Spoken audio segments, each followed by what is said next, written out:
अस्सलामुअलैकुम दोस्तों, welcome back to our channel find Urdu. Neurosurgeon. Neurosurgeon का मतलब है दिमाग और असाब का सर्जन।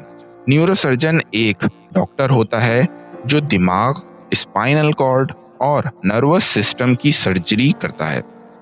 ये बहुत मेहनत और तालीम तलब फील्ड है क्योंकि दिमाग और असाब का निज़ाम बहुत नाजुक होता है। Neurosurgeons brain tumours, spinal injuries और न्यूरोलॉजिकल डिसऑर्डर्स का इलाज करते हैं। The neurosurgeon performed a complex brain surgery.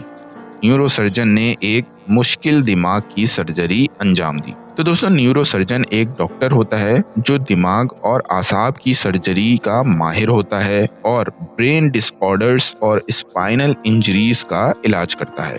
उम्मीद है अब आपको न्यूरोसर्जन का मतलब समझ में आ गया होगा। मिलते हैं नेक्स्ट वीडियो में। शुक्रिया।